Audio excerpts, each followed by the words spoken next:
What's going on, everyone? Welcome to a new episode of the Red Devils Corner Kick Podcast, a fan podcast dedicated to Manchester United Football Club. I hope everyone is enjoying their weekend. We are just about half an hour post-game to the match of United versus Forest.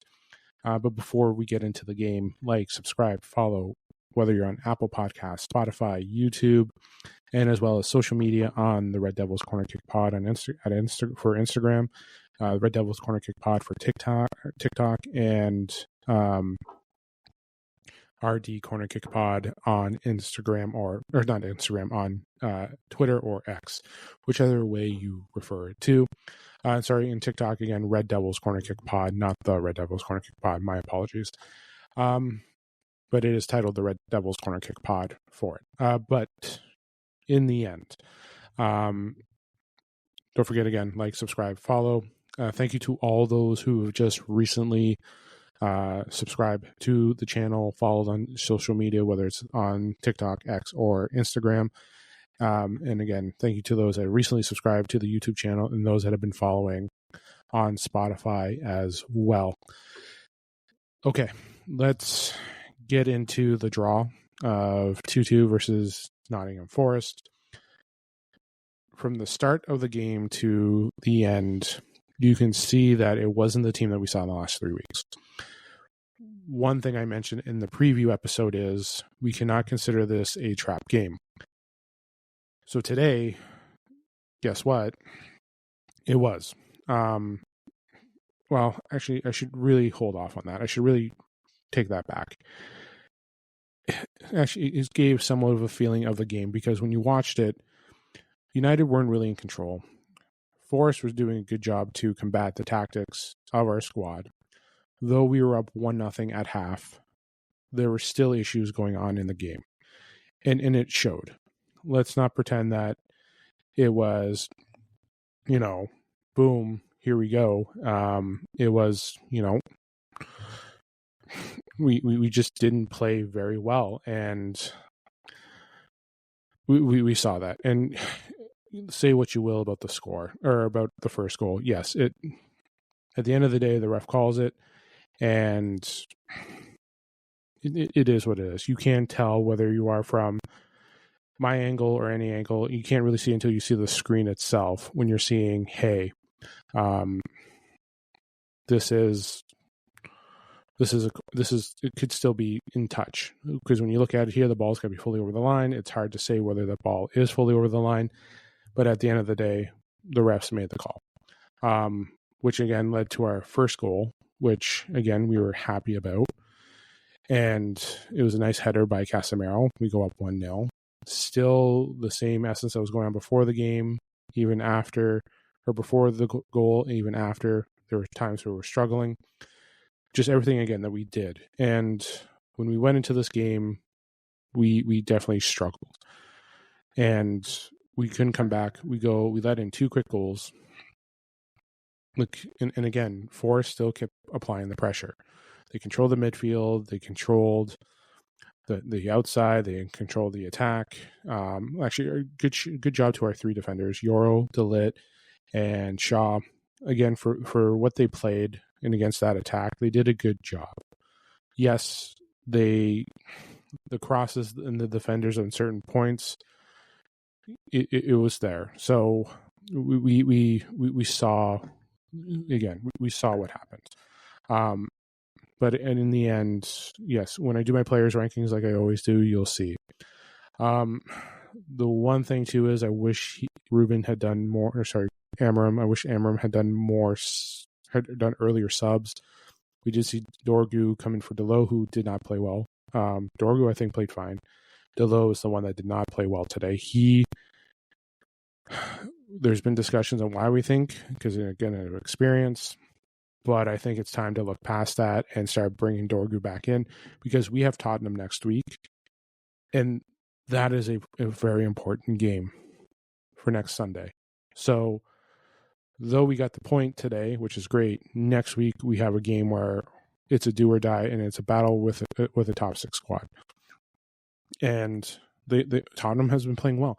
Tottenham, themselves compared to what we were squad-wise. They were always in a better position. But here we are. We have an important game next week. We have to come out with a point with that one. So we have to be smart with our decisions when lining up the squad. Other substitutions like Sesko, Cunha, and Buemo, they couldn't get anything going. They tried to get shots off. The one thing that was driving me nuts was I saw Cunha on the ground a lot. So that definitely played into a factor of, when how his play, like they did get their shots, they did have their opportunities. We did an okay job on the attack. Well, we did an okay job. We tried to get our chances, but we just couldn't capitalize. Sesko, when they tried to field the ball, he couldn't do a touch or closed. There were some times where he did make good control and was able to pass up, but we didn't see it. Cunha, with his physicality, it does help him with the control of the ball, but there are sometimes you would see him on the ground more. Bruno, to me, yeah, he had the one shot, but to me, he was non-existent today. The midfield was struggling. If you are United's board and you see Elliot Anderson, you're like, do you still spend the 100 million? No, but do you still look at him as like he would be a fucking perfect fit for the system for a Ruben? He would be. Casemiro with the goal, yes, but still struggled. De Ligt, again, I mentioned the back three. Dalot struggled. Ahmad with a wonderful goal to tie it up. He had an opportunity to. There were opportunities. We had our chances, but Sean Dyche did a fantastic job playing against us. Like, give Forest credit for what they did. And again, like I mentioned, this was the type of game that you reference it as a trap game. And it was. The mentality wasn't there. There was no control by us. We definitely didn't play to our strengths. We couldn't control the ball. Again, everything that I've been saying up to those 3 games before we won and everything, consistency, discipline, finish, all 3 of them were not done. I don't care about the header and what Ahmad did. We still didn't do any executions. It wasn't, the finish wasn't executed. We didn't take control. As much as we walked away with a point, and in the end, yes, we haven't lost. We were still in a positive if you look at it. We gained a point. We could move up and all that stuff. But everything talking about the second place and everything. The one thing too is, and this is credit to Ruben this week, he still knows who we are. And even members of the media knew we have to calm down for what we are. We went on a run. Yes, we're in the top 6. We may not be in the top 6 depending on how everyone below us finishes today. But we definitely need to calm down. And this was a perfect reality set. And again, once again, I am going to give credit to Forest because, again, they did a fantastic job today. They did exactly what Sean Dyche wanted to do. They had the lead. You can fault them on whatever. You can argue about calls. I'm in Canada right now. Everyone's still arguing about the call, what happened in the World Series last night in Game 6. But it is what it is. But yes, we had our issues today, and it showed, and we came back a level. We got knocked down off the pedestal for the 3 games and wins in a row. We got knocked down. We got kicked off the pedestal. We got put there. Boom. Ruben knows who we are. And I'm sure at halftime when you're up 1-0, you're looking at it and you're like, okay, this is what we need to do. And then for some reason, it's like broken telephone. I tell you to do this. Why did you let in 2 goals? Why did you not listen to me? Why are we not protecting the ball? Why are we not protecting against set pieces? Why aren't we doing, like, everything just went in and out, and this is what we had been dealing with. This is what was happening before the win streak. This is what's still happening now. And again, we win 3 games in a row. Perfect. Don't get me wrong. We still have not lost, including today, the last 4. That is a positive. We could have. We like the game had a feel of a loss, so we got a point, but it wasn't it's a point that we're happy with. Well, I'm happy with because again we didn't lose, but it's a point that we should have got another 2 from. And again, like I said, we cannot let what's been going on with Forest this season be like, well, we're going to do it this way, where we completely shit the bed. This was a performance where we shit the bed and United just couldn't do anything. So again, Forest did well defending, the middle, our attack, the link up of Mbeumo and Ahmad, they did a good job defending. It worked out, like, again, everything worked out well for them and their tactics. We did not do that. Would we have liked to see more subs? Yes. I would have liked to see Xerxes and Mainu come in. I don't know what's going on with those two. And don't get me wrong, last week when they came on, they weren't the best. And in this type of situation here, when we're in a game like this, you need those players that we pay the money for, Sesko, Mbeumo, Cunha. You have Ahmad, you have like Bruno, Casemiro. We need those players to show the mentality and fight. Now, could those players make a change in environment and quickly change? Maybe. But after last week, for how badly they didn't adjust right away when they came in, we saw the struggle. Maybe Ruben was worried about that. But there's also been this week about the continuation of them wanting to leave. You are kind of giving notification here that you're kind of going to give them a little bit an extra foot out the door, but at the same time too, Ruben still Amram still sees everything in practice. And again, when you're watching the game, he sees something. We're always going to see something different than what the manager is, and the manager's tactics is always going to be us. It's easy for us to say what he should have done now after the game is done, but in the end, as I was watching it, I'm looking at the 60th minute. I was like, we have to make a sub. I'm happy that he did. He brought in Mazraoui and Dorgu. Though I would have brought on someone else instead of Mazraoui, maybe get someone in the midfield or get someone in the attack. If Mount was healthy, go get Xerxes in for a change of pace. But I think the way Ruben wanted to play it is the way everything was set up, we had to continue on and keep getting better and better. This team here had to step up because, again, this 10 or 11, we'll be playing Tottenham next week. I guarantee it will be the same. I'm going to say Dalot is going to probably be switched out. I'm going to be doing my predictions, obviously, every Thursday. But Dalot will be switched out. I guarantee. Probably you'll see Dorgu start next week. I think that's the important piece. And that's the type of game, but this is the type of game where you need that starting 11 to be like, yeah, we got this. Like they have to bounce back. So in the end, we still had our opportunities to try and take the lead. You saw it there in the final minutes. But United struggled. Let's leave it there. United did struggle today, and we saw it there. So, okay, let's start working on my player rankings. Why? Because it has to be done. Yeah, I only have one person out of 7 today. I might change that actually. No one. I have no one over a 7 today. No, not even someone at a 7 today. Yoro, De Ligt, Shaw, I'm all giving 6.8s. They did play well. Just those types of goals, it's hard to defend against, but they did play well. They were there. They definitely made an impact. They shut down their attack. But again, when you have those types of goals, we have to work on it there. But again, I thought they did play well. Those 3 were the best piece of it. And the fact that our attack wasn't moving, our midfield was struggling, and those 3 were still being consistent, and they have been our consistent 3. When you put in Maguire there, yes, it's good, but those 3 have been there. So again, Yoro, De Ligt, Shaw, giving them a 6.8. Cunha, I'm giving him a 6. Again, like I mentioned, just seeing him move the ball. I love his physicality. I really do, but it just looks like he struggled with footing.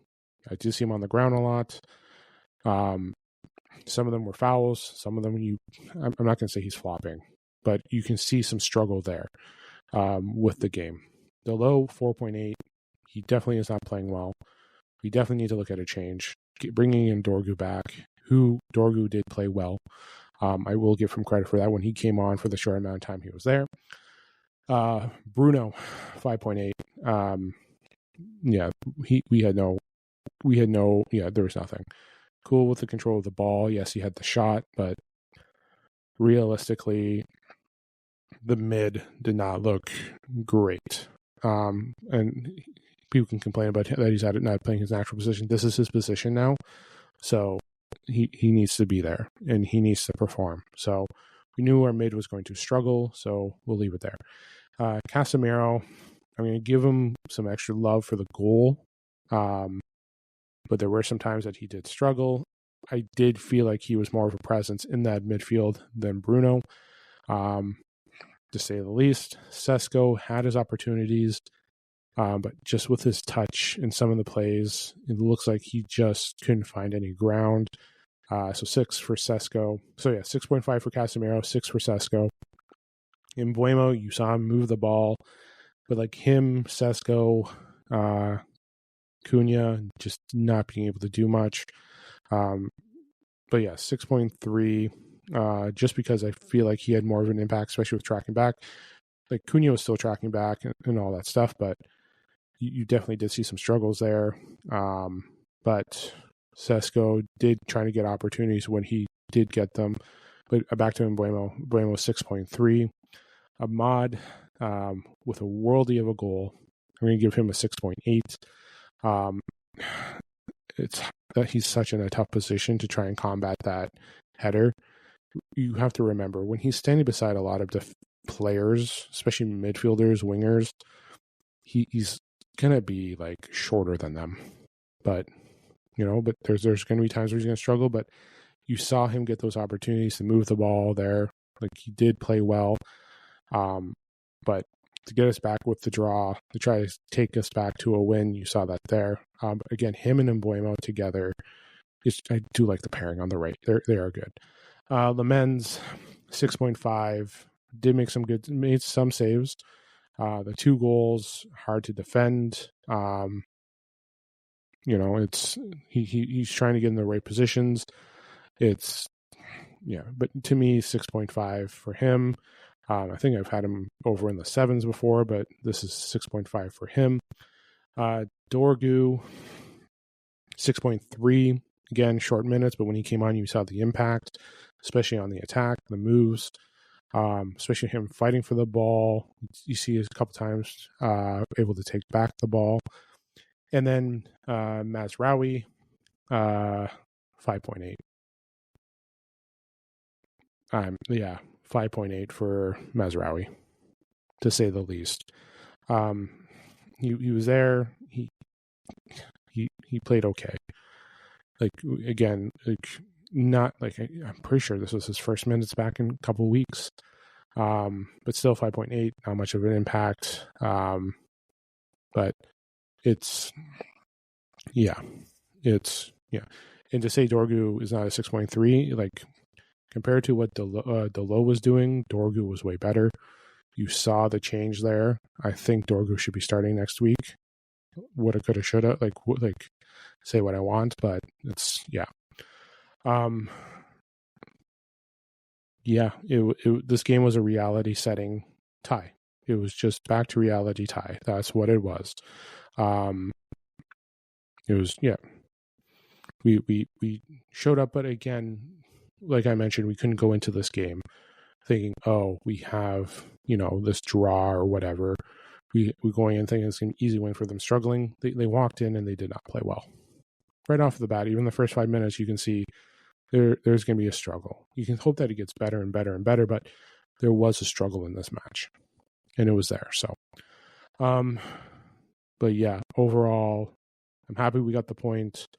I'm not happy that we didn't get a win. I'm always going to say I want a United win. Let's not say I'm trying to be arrogant. Like, I always want a United win. I'm always going to go for it. Even when there are people there going and saying we're going to lose, I'm going in with still, like, there's always a chance they can win. We've gone into games where we have been the underdog and we've come out and just been successful with it. So, but yeah. All right. So I'm going to leave it there for the episode. Don't forget to tune into the women's match tomorrow against Brighton. They're playing 7 a.m. My time, Eastern Standard Time, Canada time. So do tune into that if you can to watch it. I'm going to try and do a follow with that. Then we have, we're back. I'm going to be back Tuesday with a new episode. I will try to recap the women's game. I will talk about, obviously, the post-game follow-ups with the men's squad as well. And then preview on Thursday, any follow-ups that I can throw in too. Also, I'm going to try and throw in some of the women's game because they have Champions League this week. This is the week of PSG. I think it's Thursday that they play. Yes, I will talk about that on the next episode. So yeah, but overall, and you know what? If I am able to get some time with the game, I will do some player rankings. That's right. I will do some player rankings for the women's squad, especially with Brighton and a Champions League game. I will try to watch tomorrow's game. I will do my best. I know trying to stream that here is difficult. I can get the Champions League games. Trying to get the Super League is sometimes tough. So, yeah, I will do that. But yes, I'll talk to you guys on Tuesday. Enjoy the remainder of your Saturday. It is Game 7 for the World Series. So if you're into baseball, please get the opportunity to watch it as well. Yes, enjoy the remainder of your weekend. I'll talk to you guys Tuesday. This is the Red Devils Corner Kick Podcast. Glory, glory, Man United.